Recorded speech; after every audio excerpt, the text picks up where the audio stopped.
Depuis son départ de Toulouse en 2021 PAE s'entraîner sous la houlette de Bob Bowman, le mythique coach de Michael Phelps, Léon Marchand n'a cessé de faire parler de lui. Le jeune nageur toulousain, né le 17 mai 2002, a tout simplement marché sur l'eau à Paris. À seulement 22 ans, ce dernier a enchaîné les exploits olympiques comme peu d'athlètes avant. Lors des Jeux de Paris 2024, le sportif décroche 4 titres individuels. En 400 mètres 4 nages, 200 mètres papillon, 200 mètres brasse et 200 mètres 4 nages, tous avec un nouveau record olympique à la clé.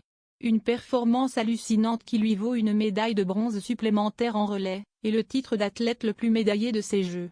En bonus, c'est lui qui éteint la vasque olympique lors de la cérémonie de clôture, un honneur rare et hautement symbolique. Et c'est comme si cela ne suffisait pas, le 14 septembre dernier, lors de la grande parade sur les Champs-Élysées, il est fait chevalier de la Légion d'honneur. Si Léon Marchand savoure le moment, pas question pour lui de se reposer sur ses lauriers. Basé aux États-Unis depuis plusieurs années, il s'entraîne désormais à l'université d'Arizona avec les meilleurs. Et il ne sera bientôt plus seul. La Canadienne Summer McIntosh, elle aussi multimédaillée aux Jeux de Paris, s'apprête à rejoindre le groupe d'entraînement dirigé accent aigu par Bob Bowman. À 18 ans, la nageuse a déjà un palmarès impressionnant et devrait devenir une coéquipière de taille pour le Français. L'ère d'un nouveau duo de légendes dans les bassins semble s'ouvrir. D'ici là, le Français garde la tête sur les épaules. À 23 ans, celui qui a détrôné Michael Phelps sur plusieurs records affiche une maturité impressionnante. Derrière les flashs, Léon Marchand reste un garçon de son temps, humble et rieur. Lors de son passage sur le plateau de Quotidien, le 30 septembre dernier, le nageur a offert un moment de sincérité et d'humour.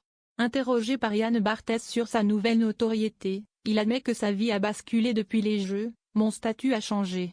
Je crois que Camille Lacour l'avait dit mais une fois qu'on gagne, on devient beau. » Avec une authenticité rafraîchissante, ce dernier confie signer des autographes, recevoir des centaines de messages, et être désormais reconnu dans la rue. Mais il n'oublie pas les moments plus difficiles. Il y a 2-3 ans, quand j'étais dans le dur, c'était pas la même. Entre deux souvenirs, le jeune homme livre une anecdote savoureuse, sa rencontre avec le président Emmanuel Macron lors de la parade des champions. Et là, petit bug de communication. Je rencontre entre 200 et 300 personnes dans la journée, et j'arrive sur la scène. Là, il me dit comment ça va? Et moi je réponds ça va et toi? Je le tutoie. Donc ça, c'était pas bon déjà, lance-t-il hilar. Une bourde spontanée, qui fait sourire mais montre à quel point tout est allé très vite pour lui. On peut être championne olympique et perdre ses repères face